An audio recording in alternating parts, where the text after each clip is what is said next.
US Iran deal से IDF Mossad नाराज है और ट्रंप की डील को कमजोर मानता है आईडीएफ। न्यूक्लियर डील से खतरा कम नहीं होगा, डील से खफा है मोसाद।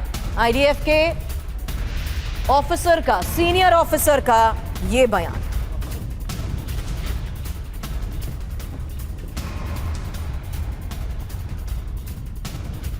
तो फिलहाल डील के खिलाफ आईडीएफ, डील को कमजोर मानता है आईडीएफ और न्यूक्लियर डील से खतरा कम नहीं होगा। यूरेनियम फ्रेमवर्क में कई कमियां हैं और प्रॉक्सी फंडिंग के मुद्दे पर भी इजराइल भड़क गया है, जबकि हिजबुल्लाह का आईडीएफ खात्मा चाहते हैं और कमजोर डील से और मजबूत होगा ईरानी रिजीम। हालांकि लक्ष्यों को हासिल करने में नाकाम है ट्रंप की ये डील। द यरूशलेम पोस्ट की तरफ से किए गए इस दावे के साथ मेरे सहयोगी मनीष झा इस वक्त स्टूडियो में हमें कर चुके हैं ज्वाइन। मनीष, इजराइल का ये रुख क्या बातचीत को वाकई डीरेल कर सकता है? देखिए, आईडीएफ का या इजराइल का ये मानना है कि अगर ईरान पर दबाव कम किया गया तो उसकी कीमत चुकानी पड़ेगी और उसके बाद आप ईरान से कुछ भी नहीं मनवा सकते हैं। मतलब आप ईरान को फिर परमाणु कार्यक्रम तो छोड़िए, मिसाइल कार्यक्रम या जो छोटी छोटी मांग है वो भी नहीं होने वाली है उसके बाद। वो इसलिए क्योंकि आप खुद सोचिए कि 40 दिन के जंग के बाद भी अगर ईरान अपने बात से पीछे नहीं हटने को तैयार है तो अगर आप सेना हटा लेंगे तब वो क्यों हटेगा, किस दबाव में हटेगा? ये एक व्यवहारिक पहलू है और इजराइल को और आईडीएफ को लगता है कि प्रेसिडेंट ट्रंप और उनकी टीम इन बातों को इग्नोर कर रही है।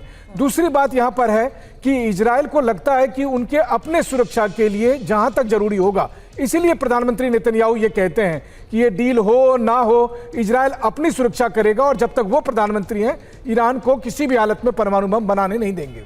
लेकिन अब आज एक और बड़ी खबर इसी को लेकर है। हालांकि यूएस और ईरान डील में एप्स्टीन की एंट्री। बड़ी खबर यह है कि मोसाद के पूर्व जासूस मिनाशे ने यह दावा किया है अब एप्स्टीन फाइल्स का इस्तेमाल संभव। अब नेतन्याहू चल सकते हैं एप्स्टीन दाव और मोसाद के पूर्व जासूस का ट्रंप से जुड़ी फाइल होने का भी दावा।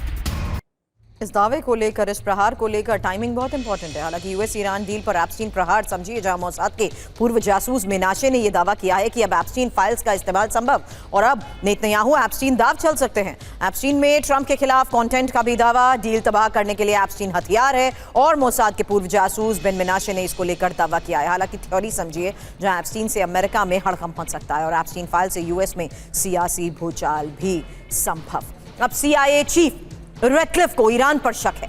इंटेलिजेंस रिपोर्ट में एटमी डील पर ही दावा किया गया है। यूरेनियम पर ईरान का बर्ताव संदिग्ध, यूरेनियम की शर्त से पीछे हट सकता है ईरान और अमेरिकी वेबसाइट एक्सियोस के हवाले से यह दावा। तो दावा यह कि यूरेनियम पर दगा करेगा ईरान, क्योंकि सीआईए चीफ को शक है यूरेनियम की शर्त से ईरान मुकर सकता है। इंटेलिजेंस रिपोर्ट में एटमी डील पर ही पर्दाफाश, जहां यूरेनियम सरेंडर से पीछे ईरान हट सकता है और ईरानी अधिकारियों की चर्चा डील से मेल ही नहीं खाती है। हालांकि ईरान के इरादे डील पर दगाबाजी वाले हैं और 2 से 3 हफ्तों में ईरान की गंभीरता भी साफ हो जाएगी। एटमी डील कंफर्म होने पर ही प्रतिबंधों में ढील, यही इस रिपोर्ट में दावा किया गया। ऐसे में समझिए, जहां डील पर ट्रंप की टीम में ही मतभेद साफ नजर आ रहा है। रेडक्लिफ, रूबियो, हेक्सेट को शक है डील के पक्षधर जेडी वेंस, विटकॉफ और कूशनर है। अब रूस ईरान के जहाजों पर अमेरिकी दावे को लेकर भी आज एक बड़ी खबर है, जहां रूस ईरान के टैंकर्स की डार्क फ्लीट खतरनाक और समंदर में जासूसी का काम करते हैं। रूस ईरान के टैंकर, कई जहाजों पर उतरी थी अमेरिकी कोस्ट गार्ड की टीम और ईरान रूस के जहाज साइबर बॉम्ब जैसे।